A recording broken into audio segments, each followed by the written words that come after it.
Muted. To Kevin for the introduction here. Put a face to the voice here. You may have seen me at a Blue Ridge meeting in the past.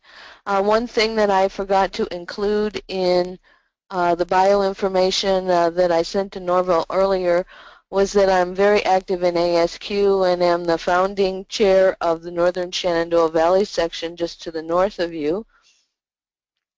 And we invite you to attend our meetings and events. We meet in the Winchester area the third Monday of every month, and we're planning on leading a quality statistics training course this spring to help members prepare for certification exams. So we welcome you to join us in any of those meetings or activities. You may find more information at our website with www.asqnsv.org, or you may join our LinkedIn group as well. We post all of our meeting notifications there. In terms of today's presentation, my objectives are to introduce you to the voice of the customer, or commonly abbreviated as VOC, and how to obtain it and organize it for use in internal improvement efforts. And I will cover these four methods in addition to a couple of others this afternoon.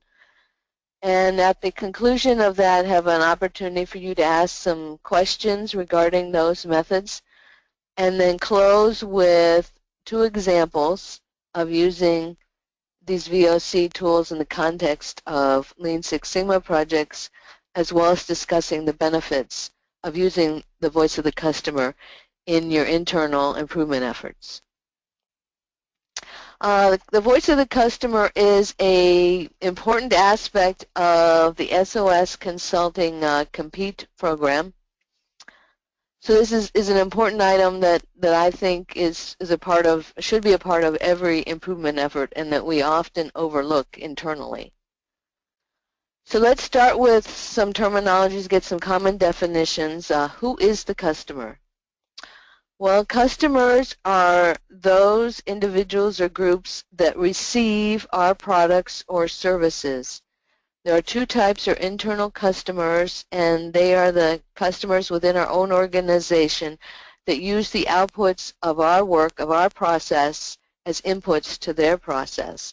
External customers, of course, receive the final product or service, and they're the ones that pay the bills.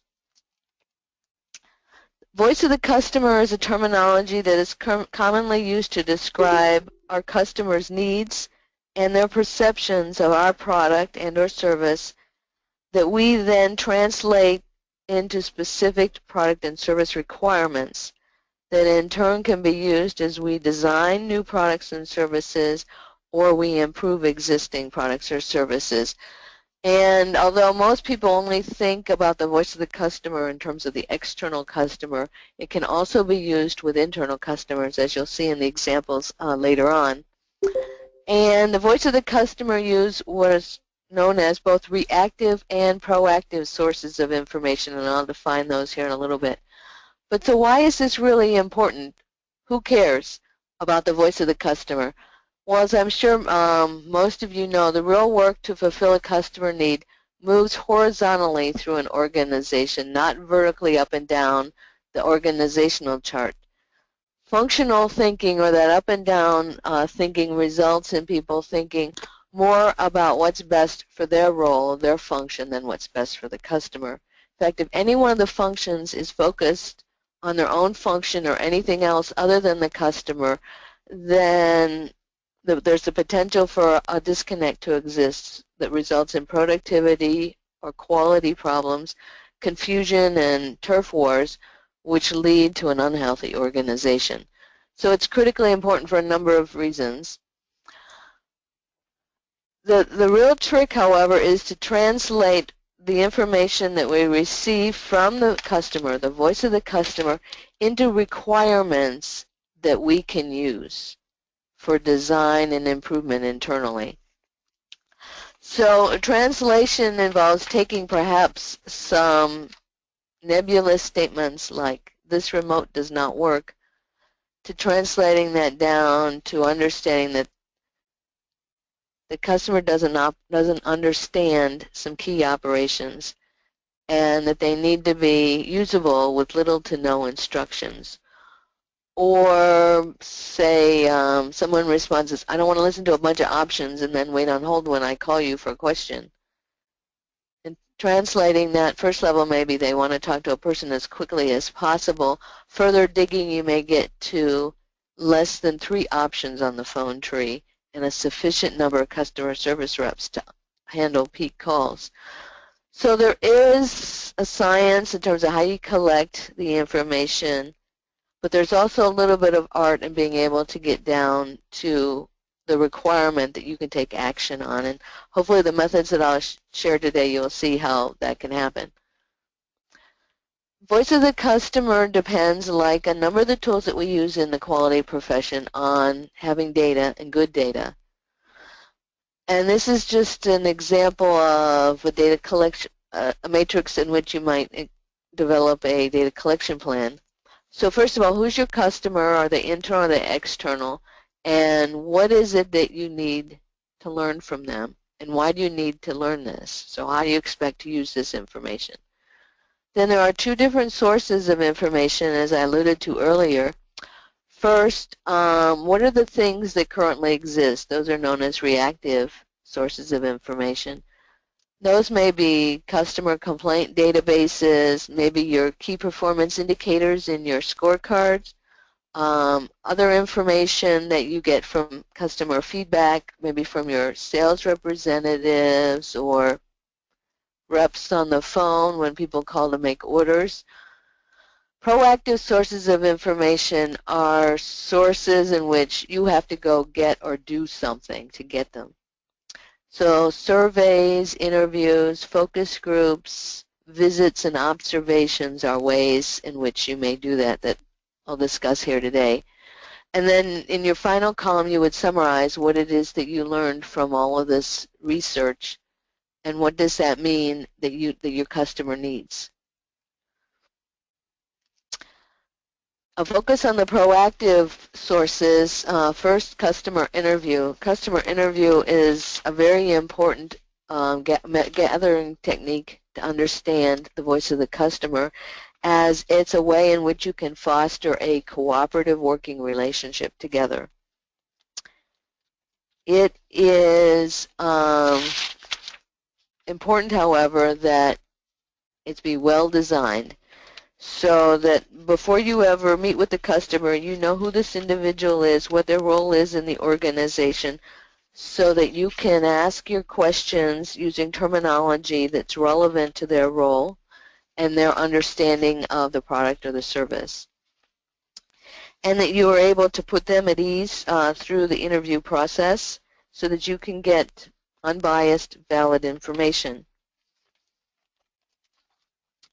And most importantly, that you ask open-ended questions, using the what, where, why, how kind of words. Tell us about how you do this. What barriers do you face? What issues do you have? Tell me more about this. Can you give me an example? Can you show me?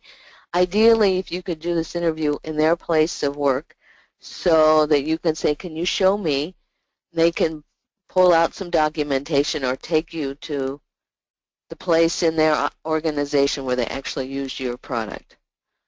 But most importantly, listen, listen, listen, and listen really to understand at a deeper level, and observing some of their body language as they respond to your questions, because that can give you some hints as to how important something is.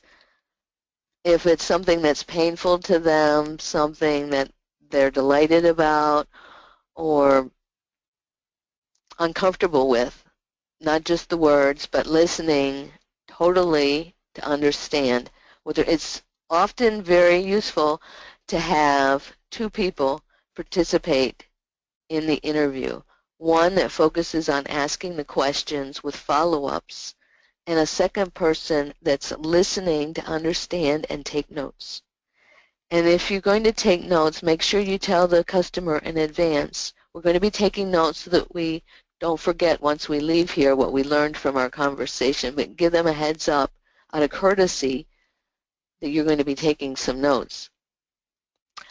Second method that I'll talk about is the customer survey. This, I think, has become a very frequent method that with technology, since we can send out surveys online now, that people are now using. You know, I'm sure not many of us have gone to a hotel or a conference or something where a couple days after we return home we get an online survey. So this becomes sort of the default method with technology to get input from the customer to really understand what they know, what they like, what they didn't like, what they think about your product and service. The thing that gives that the interview does not give is that you can give people some kind of a scale, a numerical scale to rate things on or to rank things. So you end up with things that you can analyze numerically. But like the interview, it needs to be well designed. You need to be clear up front what is it specifically that you need to learn from this survey and who are you going to send it to.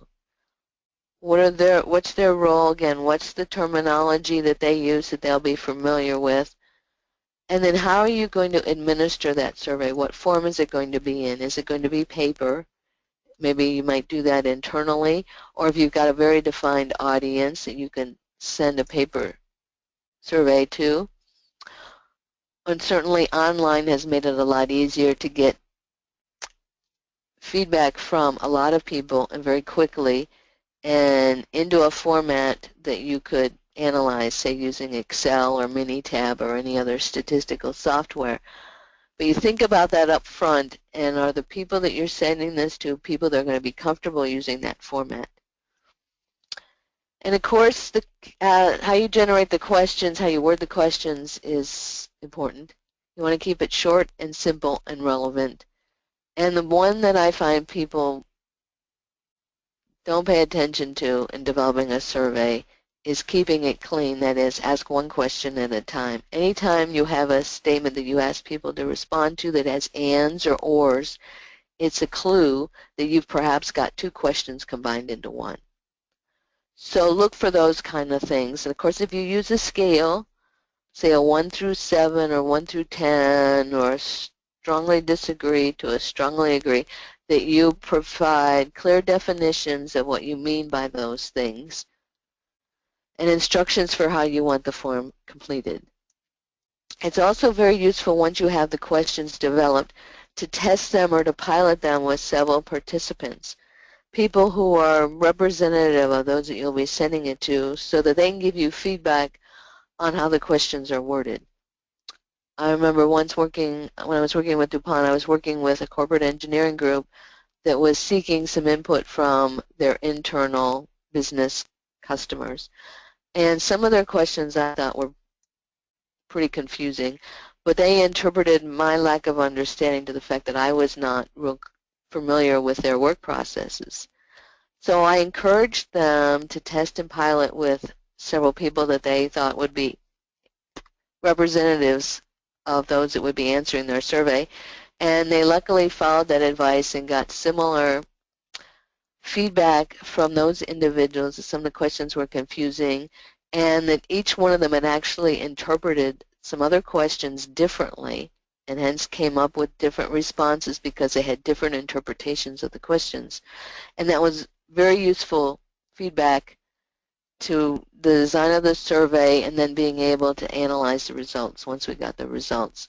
And it's also very useful to know how you're going to analyze the results beforehand so that you make sure that the options that you give people are the options that you want to be able to analyze against, and that the data can come to you in a form that you'll be able to quickly analyze it. For instance, if you're going to use an online tool, will it allow you to export that into, say, an Excel spreadsheet so that you could analyze the data in Excel or import it into Minitab or something like that?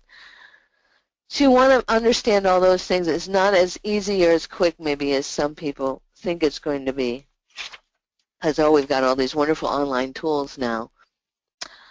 Another proactive approach is a focus group, and this is a little bit of a combination of both the interview and the survey, Once again, you're asking about people's perceptions, opinions, beliefs, and attitudes about your product and or service. But now instead of doing one-on-one, it's a small group. And you're asking questions in an interactive setting in which the participants are free to talk with each other as well as you, and hence piggyback off of each other's responses. This technique takes a lot more planning because you have to be very precise in the questions you ask and ask them in a way that's going to encourage interaction. But it's very desirable when you have more complex behaviors or motivations that you need to understand that are more likely to come out when you've got this dynamic interchange going on. I remember my aunt once participated in a focus group for an automotive manufacturer, and I asked her a little bit about it, and she said when I first came in, she said I really didn't have a lot of opinions on things, but as I heard other people say things, then it got me thinking or remembering problems that I've had with cars in the past. And she said, so I really felt then I had much more to offer and to give the folks that were leading this focus group than what I did when I first walked in. So that's just an example of the value of the interaction.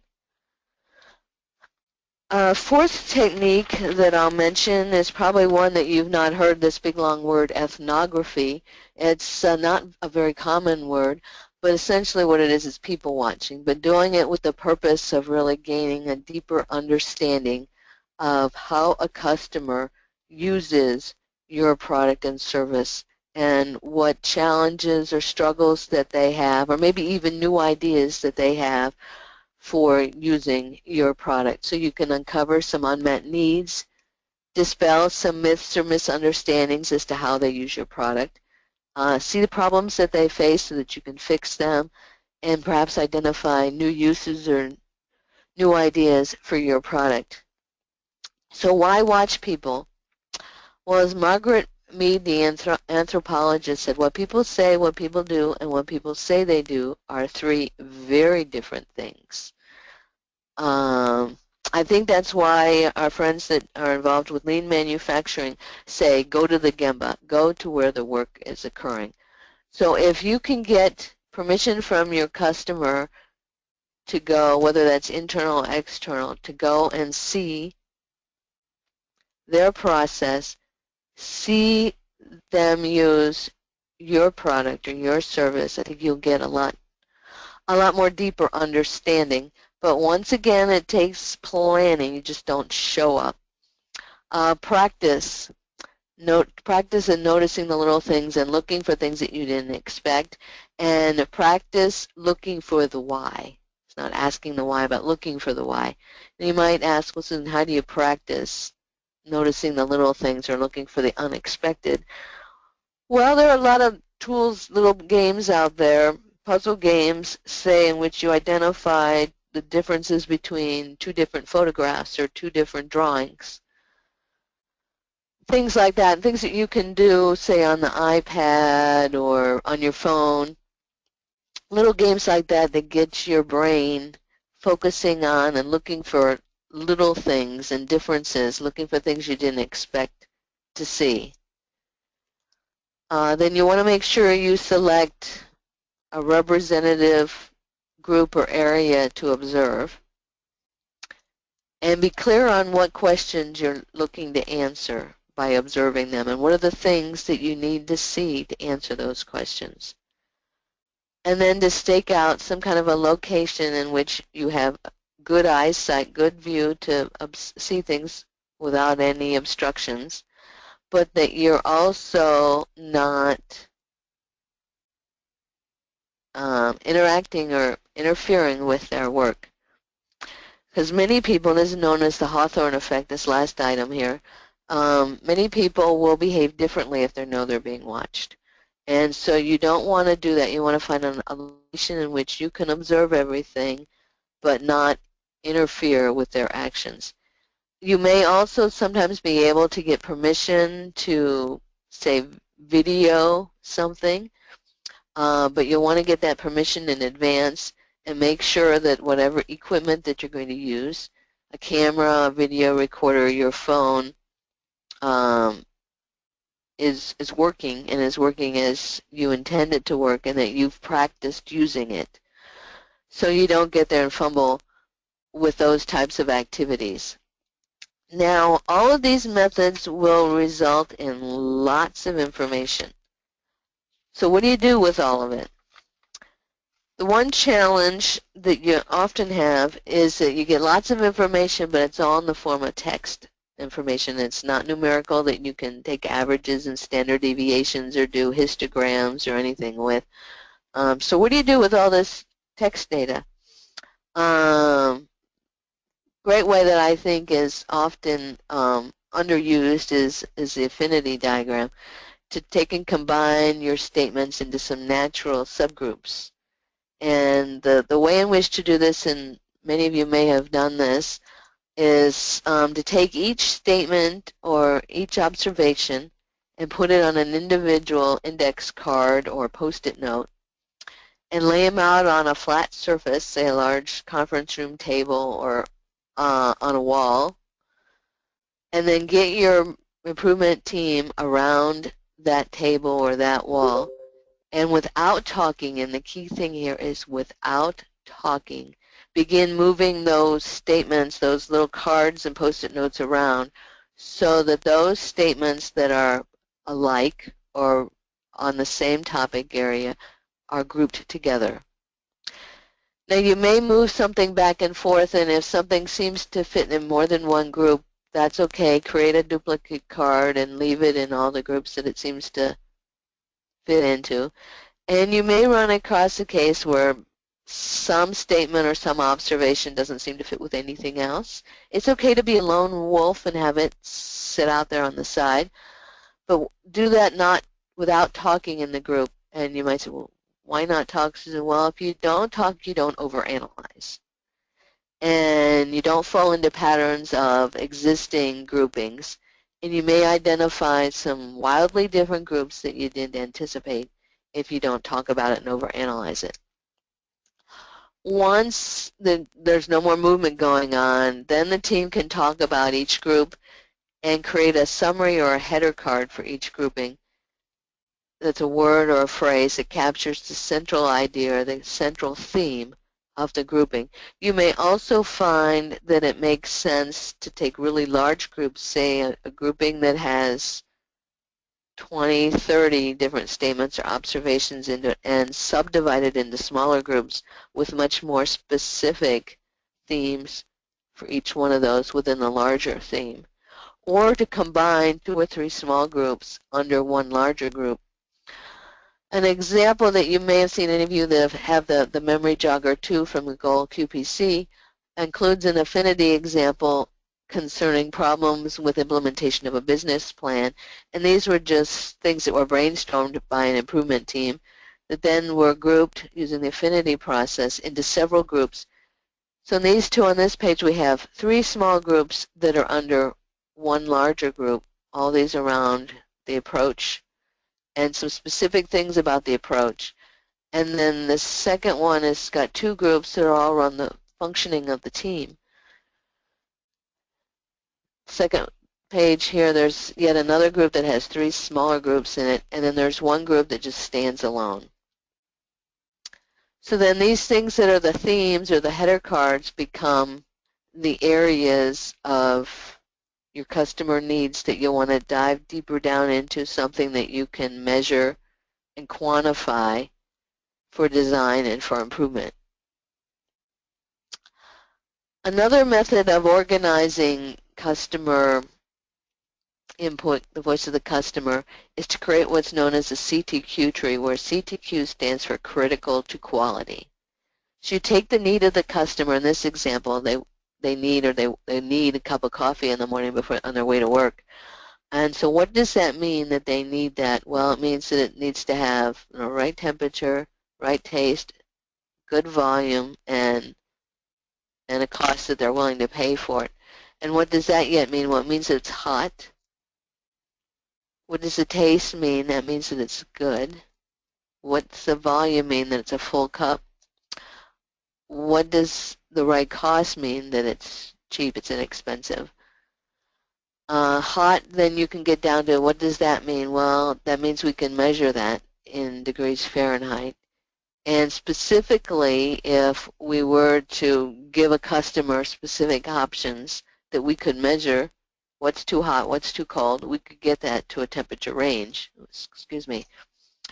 In terms of it having a good taste, that they're satisfied with it. So there's some kind of a satisfaction scale, say on a scale of 1 to 5, and we define what each of those means.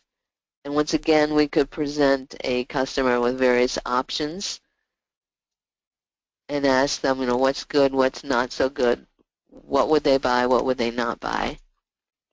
In terms of volume, a full cup, what's a full cup? What's their definition of a full cup? How many ounces is that? That's something, again, we can measure. They want no less than 10 ounces in the morning to get awake. And then cheap, how much is too much to pay for a 10-ounce cup of good coffee, good hot coffee? Well, they don't want to pay any more than $1. So how do you do this well? And getting your input, you have identified what their need is. They want a cup of coffee on their way to work. And then ask, well, what does that mean? They want a cup of coffee, good cup of coffee. What does that mean? And your first answer, what does that mean, is this will be the driver. In the case here in our example, it's around temperature, taste, volume, and cost. And for each one of those, again, ask, well, what does that mean? And you keep asking that question, what does that mean, until you get to a level that's measurable and that you can write a specification around.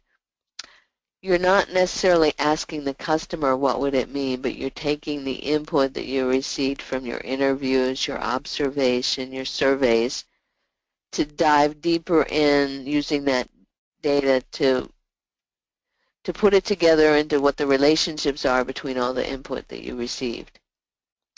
An example, in addition to the coffee example, might be customer response that they want their product in timely and accurate. They want it timely and accurate. And as you've probed in the interviews or the surveys, what does timely and accurate mean? Well, it means they want a quick delivery. And then what does quick delivery mean? It means receipt the next day. Well, that's now something that you can measure. Another common way to organize your voice of the customer data is known as the Kano Model. And Mr. Kano, or I think it's actually Dr. Kano, identified 3 types of customer needs that are a function of 2 dimensions, the degree in which that need is achieved or is met, and their level of satisfaction. And those 3 needs or characteristics are must-be characteristics. These are characteristics or features of your product or service that the customer generally takes for granted. They expect it to be there. And they're only dissatisfied when it's not, when it's absent. And so these would be the must-be characteristics. Delighters are those characteristics that customer doesn't even know that they need or want. It's something that they're unlikely to mention unless you throw it out as a question to them. It might be something they never thought of. So these are the ones that they're delighted when it's fulfilled. But since they don't even know about it or even think about it today, there's no dissatisfaction when it's not there. The third option here is the more is better. So they want more of a certain feature, and they're more happy when they have more of it. Or it could be less is better. They want less of something than more of something. So you can identify your customer needs into these 3 categories, and this may help you design your product or your service or improve your process to move their satisfaction up from dissatisfaction maybe up to delight, something that they didn't expect that they would get. versus that you're not giving them very much now, so they're kind of dissatisfied or neutral, to if you give them more of it, that they would be very happy or even delighted. So it gives you some clues for how to respond to different types of needs. Now, how do you identify them and put them into these three categories? Must be requirements. Generally, you can gather through interviews or focus groups in which you can kind of probe into their requirements or their expectations. Do you expect this to be there? Would you be happy if it's not there? Would you be happy if it is? Do you expect it to be there or not? More is better requirements.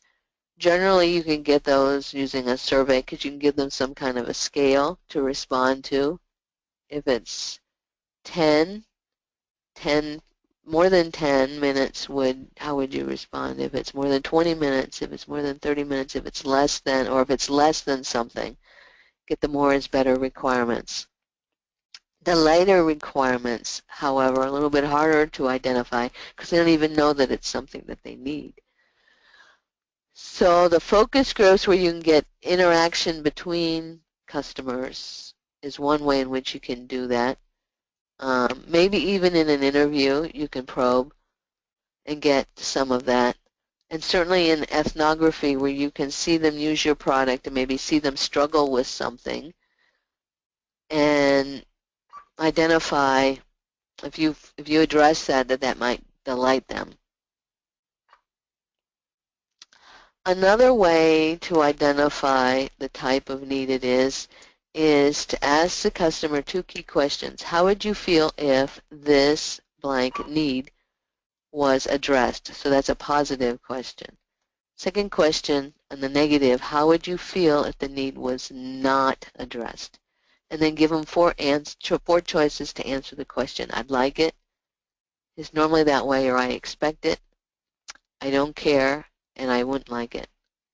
And then based on those responses to those two questions combined, you can determine the type of need. And this is a simple little table to help you do that. If the negative answer, it's not there, they expect it not to be there, but they would like it if it was, that's a clue that you might have a delighter. If it's not there and they don't care, but they would like it if it was, again, another clue that you might have a delighter. If they wouldn't like it if it's not there and they would like it if it is, that's more is better. If they expect it to be there and they don't like it when it's not, then it's a must be. If they don't care if it is there and they don't like it when it's not, again, it's a must be. So nice little two questions for different features that you currently offer, say, or things you're thinking about doing differently.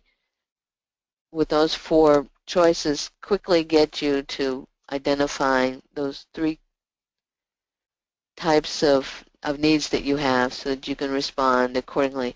Expected ones, if it's not there, they're not going to like it.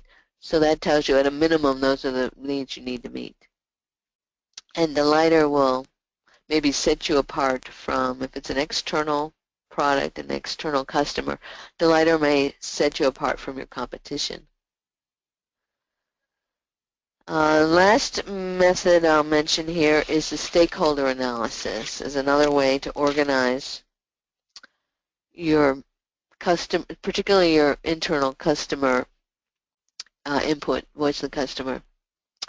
Now, who is the stakeholder? Stakeholder is anyone who will be affected by your improvement efforts. So this could be suppliers, customers, employees, and other parts of the organization, your leaders, other departments, other partners, maybe the community. And what you do in the stakeholder analysis is identify for each stakeholder what's their current level of commitment and what is the desired level of commitment you need for this improvement that you're about to make on your product or your service. And then what are the actions that you need to take to move them from their current level to the desired level. Then that results in maybe a communication plan or some way to engage them, to develop some kind of relationship with them, or to maybe include them as a member of your design or improvement team so that they've got direct input to that process. Now, commitment. There are different levels. All commitment is not created equal. There are different levels of commitment, from awareness, they've just heard about the effort or the need, to ownership, to someone feels personally accountable for the success of the effort, and they'll help make it successful. But of course, as you move up this scale from awareness to ownership, that requires more interaction, more information, communication with that individual or individuals.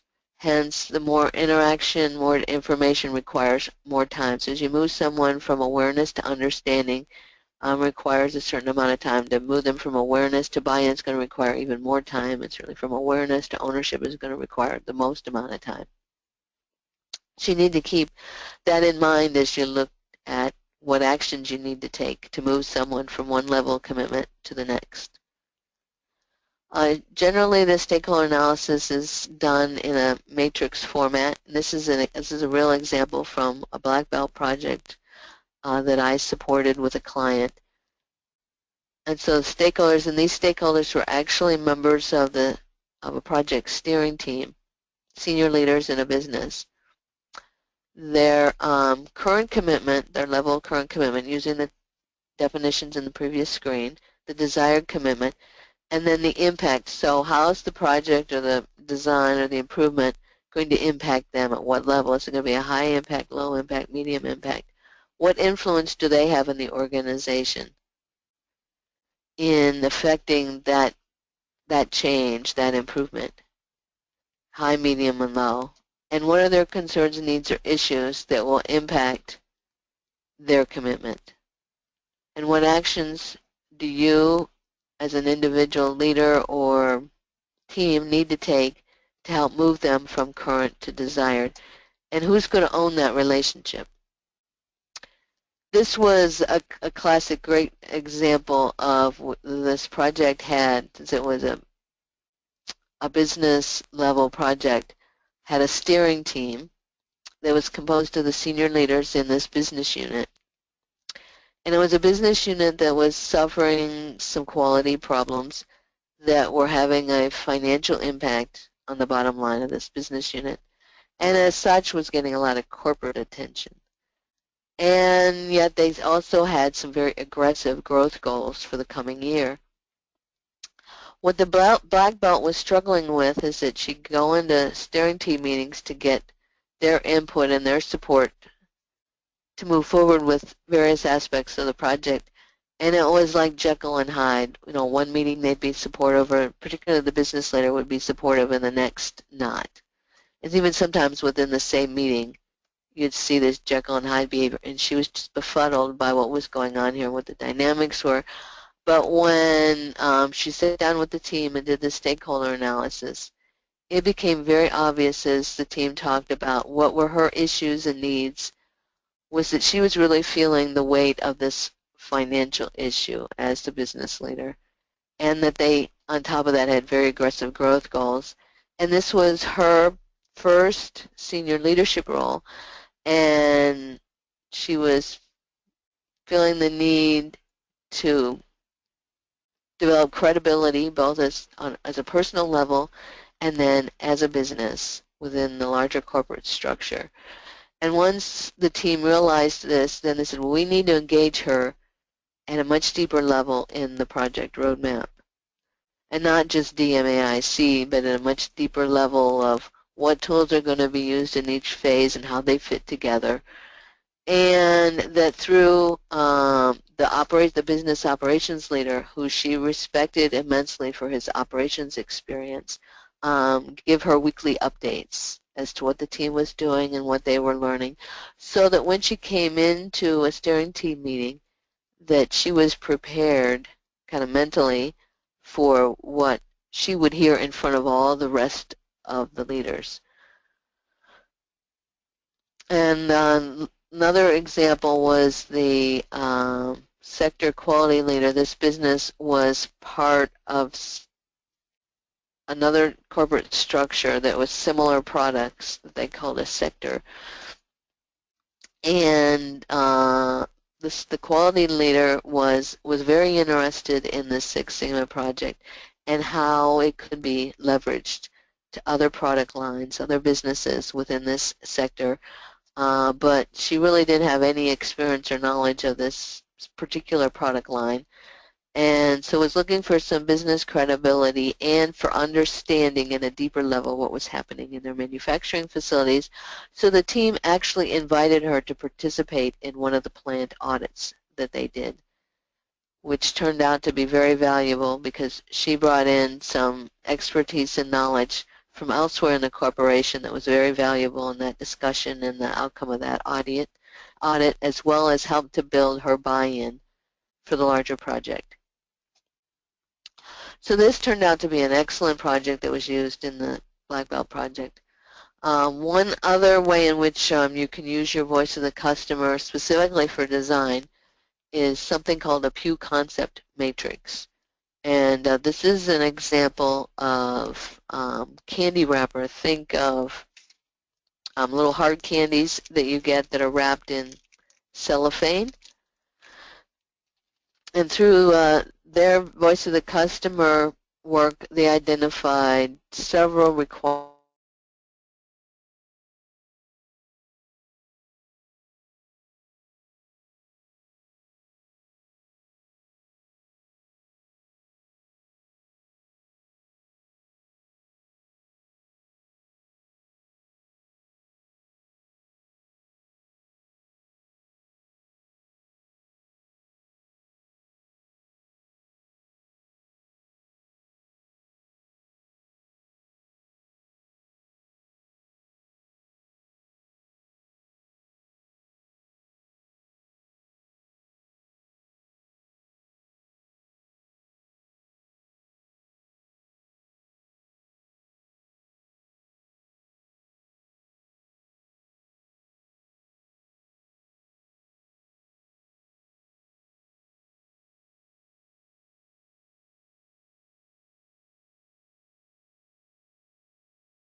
Muted. and not have and only have one thing that is the same as the current option, a low moisture, but remove that negative that's actually positive compared to the current solution. So this is a way to take those design concepts and compare them against your customer requirements. Those are all the different methods that I wanted to share before we go into the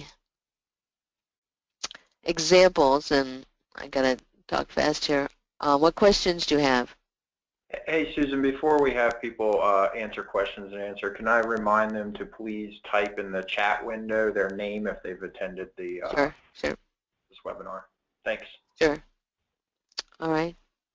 What questions do you have?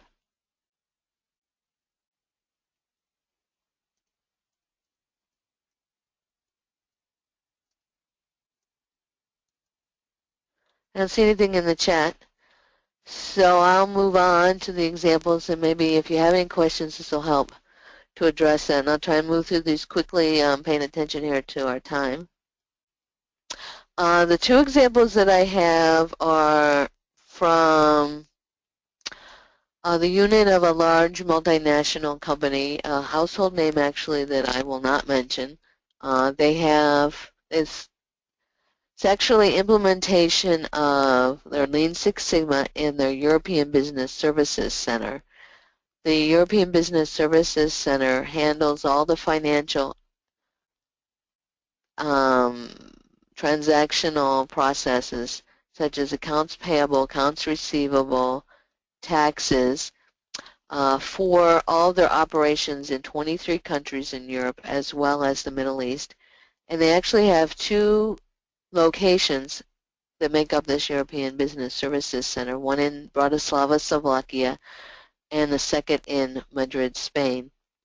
The projects had internal customers that ranged from accounting and finance staff in each country to their procurement or their purchasing functions in each country, internal controls or the audit function, and the leadership teams at both the Business Services Center, the European operations, and their U.S. corporate leadership.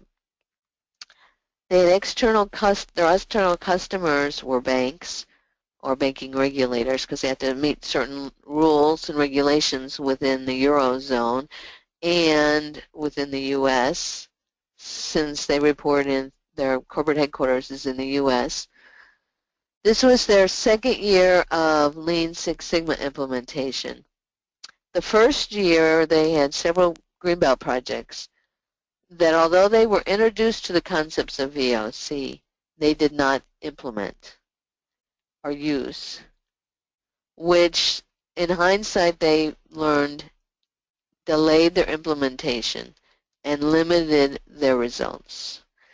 It was really quite interesting in that the first group of Greenbelts from the first year when they heard about starting up a second wave of training were highly vocal about the incorporation of the voice of the customer into the training and into the project certification requirements because they had seen the implications of when you don't include the voice of the internal customer.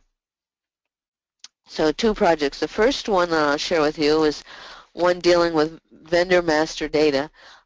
This group, in being able to manage all the financial transactions, had a database of vendors. They called their vendor master data that had contact information, terms, pricing, etc. And of course, businesses don't keep their contacts and their terms stable over time. So there was occasionally a need to update that vendor master data. Usually it came through their procurement people. And they would make a request to update the vendor master data, but it didn't always get corrected appropriately. And they'd go to send a bill to someone and it couldn't be received because it was sent to the wrong address. And their estimate was, at the start of this project, was that the reject rate of the vendor master data, so data that was incorrect, was at 14%, which of course results in late payments, people running around doing rework, so increased workload to get the right information, get payments or information sent to the right address, right individual. And of course that upset both internal and external customers. The Greenbelt, with her team, interviewed internal customers as well as external customers and went and observed the process of receiving information, a request for an update, and sending it back out, and put that all into a Kano model. And kind of key things that she learned was that confirmation of that change was a critical piece of the overall process that initially was not in her scope. And the timing of that was critical as well. And she got much more specifics on what she should be targeting as her goal, and that was a reject rate of less than 5%. And timing that it happened in no more than 2 days. So that input got her to something that was much more measurable and that the internal and the external customers would be satisfied with. It just wasn't a number that she pulled out of the air or the management team pulled out of the air as her goal. She was able to expand her scope to include the confirmation of changes. And with that information to also identify some non-value-added activities in the process that could be eliminated or changed so that she could reduce the amount of time that it took. Bottom line was that she reduced the reject rate by half. Didn't quite get to the 5%, but did reduce it by half. Reduced the confirmation time down to less than 8 hours. And reminders down from 42 a month to 12 a month. Overall, it saved $60,000 US. Second project, another interesting application of the voice of the customer was e-invoicing. Some of your companies may be doing this, where vendors can submit their invoices electronically and they be paid electronically with electronic fund transfers and whatnot. This organization had implemented this e-invoicing process the year before. It had been done with the IT support of an external vendor that had not, which the Greenbelt found out, had not engaged internal customers at all. So they'd implemented this system, expected all sorts of savings from it, but weren't seeing any of that. So her project was aimed at understanding why they weren't seeing that decrease in time and cost and make the changes needed to be able to recoup that time and cost that they were expecting to see. Her internal customers were really focused around the accounts payable team that included managers, supervisors, team leaders, and the key accounts payable clerks that used the system. She developed a data collection plan, much like the matrix I shared earlier, for each of the internal customers you see here, managers, team leaders, supervisors. What were the topics that she needed to ask them? What's the information she needed to ask each group? And how did she plan to use that when she had that information? She used that then to create a CTQ tree, and actually it's color-coded as to what's in scope, what's out of scope, what was identified as a critical need, and which are things that needed to be kept as they're currently designed and implemented. The big aha that came out of the discussions, the interviews with the accounts payable team was that they had not been involved in the original implementation and that they were getting reports that they didn't understand, that they didn't need, and it was clogging up their inbox and all those kinds of things. So she identified as a critical need information and communication. She also took the information and put it in a Kano model to separate it out into more is better, must be, and delighters. And so delighters, as an example of delighters, was reporting per country. You know, someone in Germany, for example, didn't care what was happening in Italy, so they didn't want to get reports that included all that other information. They wanted to get things that were much more targeted to their role and their location. Must-be's, of course, legally they needed to have some controls in place for paying bills from a financial management perspective. And the AP people actually doing the work wanted less manual steps. Although this was an electronic implementation, there were still manual things that they needed to do to maintain the system. And they wanted to see less of those manual steps.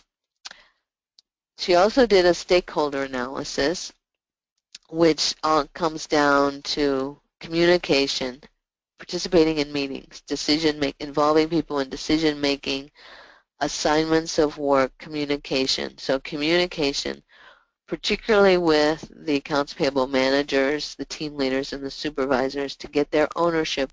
She really needed to engage them in the decision-making process moving forward with this project, which is what she ended up doing.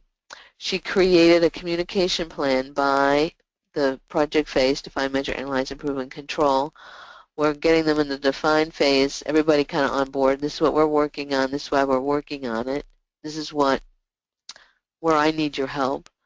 And then involving them in data collection and some updates from that data collection, and engaging them in interpreting the data and getting to root cause of any patterns that they were seeing through analyze and improve, and then also partnering with them on how they were going to implement improvements and put controls in place so they had the proper financial controls. So key things that she identified that really helped move the project along was concerning communication and the number and types of reports. Reports were a big pain point for the accounts payable folks. And so she was able to work on that. And also it identified some real lack of understanding about who was to do what and when and how.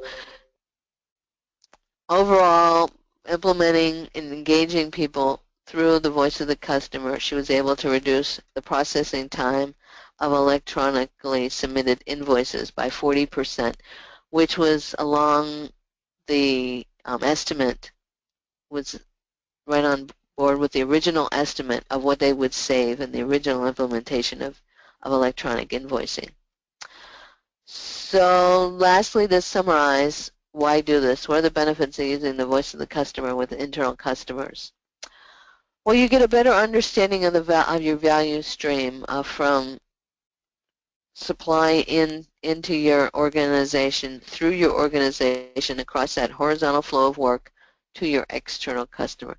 It's also a great way to build a relationship with your internal customers that you create a win-win.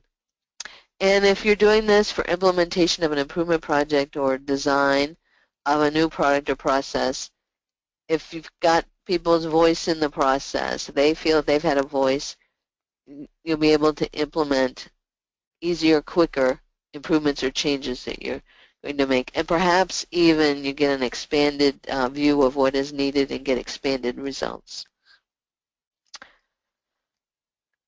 Any final questions? What other final questions do you have?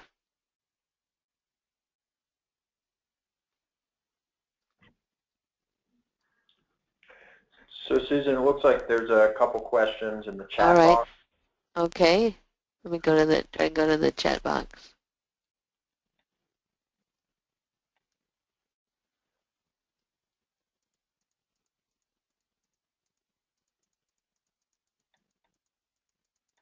I don't see. Maybe I just haven't gone far enough. I'll go ahead and read you. If you read them, I'd appreciate that. This one comes from Jane Keithley. Susan, is there a standard or preferred use of VOC scales with an even number of responses versus odd number? Also, is there a standard or preference for scales with 1 as best versus 1 as worst? Not that I'm aware of. I guess general rule, at least from my perspective, is the simpler the better. Now, don't make it any more complicated than it has to be, because frankly people won't spend a lot of time trying to understand something if it's too complex. So you want to make it simple, and as simple as possible, and not as convoluted as you can. Make it clean. So you ask one question, simple options.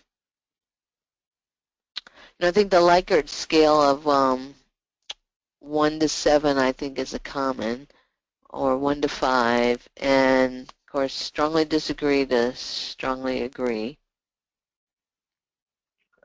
And if you include a neutral response, make sure you identify what you mean by neutral. Or if somebody doesn't know, you expect them to say neutral if they don't know or they don't care, or do you give them yet another option for that? Great. So the second question is ethnography. This seems like a specialized skill set. Is this likely to be an outsourced type of study which might also be more objective? It could be an outsourced, but I think you can do a lot of, particularly if you're using it in-house, just going and watching and talking to the folks that receive your product or your output of your process, of your work, and observing what they do, just observing, stand out of their way and just observe. Go to the Gemba, go to where the work is, go observe.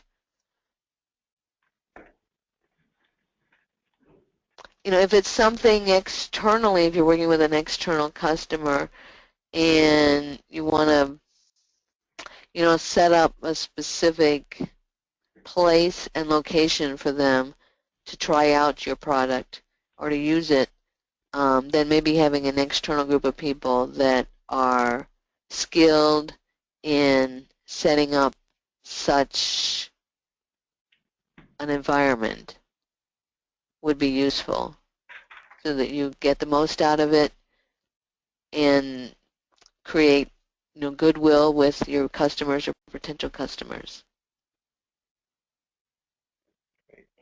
And then the last question is, are there handouts? I can send these slides to anyone that would like them. You can use this email to send me an email requesting them, or I guess you've recorded this, and will you be making that available? We're going to look into the possibility. All right. All right. Thank you, Susan, for your time. This was a great presentation. I want to remind everybody that we will be sending out a survey. We do appreciate your feedback. And that's it. Thank you. Thank you.